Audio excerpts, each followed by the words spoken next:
Hey, what's up guys? This is Anthony from Anthony's Customs, and for this review we are looking at the DC Designer Series Traditional Harley Quinn.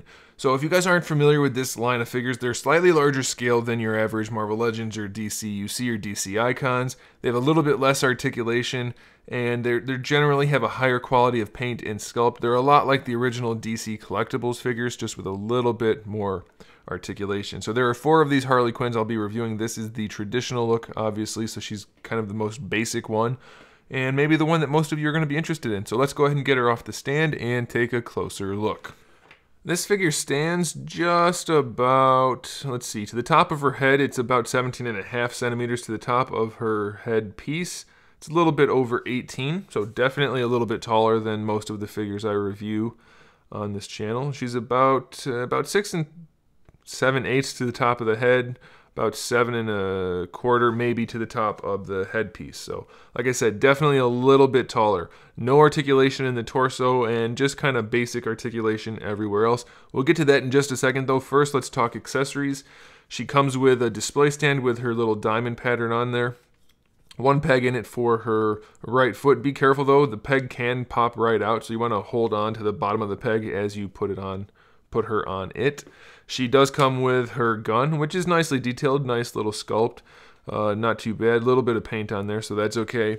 And she comes with this beaver accessory, which is a really soft rubber. It's a very, very strange accessory. I don't have any idea why it's included. I'm sure you guys will know if you read her comics, but it's got a soft rubber body with a slightly stiffer tail. Decent enough paint job for what it is, but it has this feature where if you squeeze it, the guts come out, which I guess is relevant to whatever it is. I have no idea. It's nicely executed, very gross looking, and that's included. So you get one of those with your Harley Quinn figure if you want one of those. So let's go ahead and take another look at the figure. Let's go through the sculpt and articulation and paint and everything. The paint on this figure is exceptionally clean. It's not absolutely perfect, but it is good. All of the little Harley Quinn things are sculpted. All the little diamonds are all sculpted and painted, so we don't really have that issue of any of them being skewed or funny looking like the DC Icons Harley, so that's nice. Most of the line work is very clean. It's not absolutely perfect, but it's pretty good.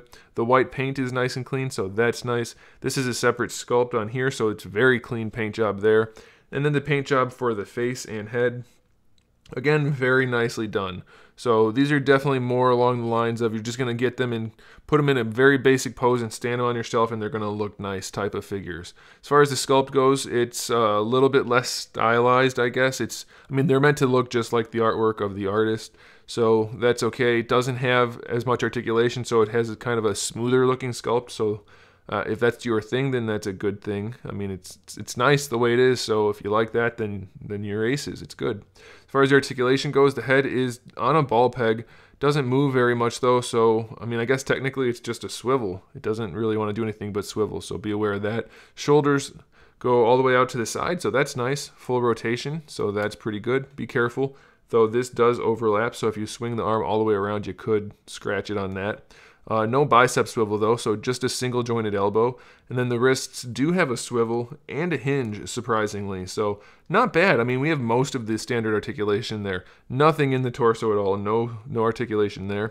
For the hips, we have really just a ball peg. You can see right in there. Just a ball peg. So they go all the way out to the side, no problem.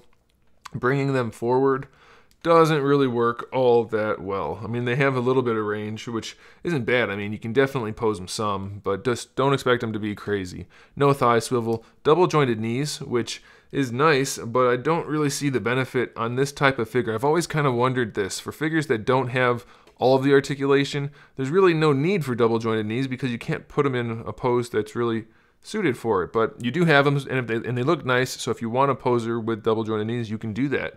For the ankles, we have just your standard hinge. They go pretty far back, surprisingly, and not so far forward, but not too bad. And they did a nice job of using actual molded parts so that the paint is very, very clean. So overall, it's a really nice looking figure. If you're into the less articulation, better looking sculpt and better looking paint, then it's definitely a figure for you. And if you really wanted a squishy beaver accessory, then you got that too. So there it is, guys. Thanks for watching. Make sure you subscribe to the channel. I have new videos up every single day. We talk about action figures, movies, TV shows, video games, all kinds of fun stuff. So turn on notifications so you don't miss any of that. Give the video a thumbs up if you liked it. And in the meantime, keep collecting.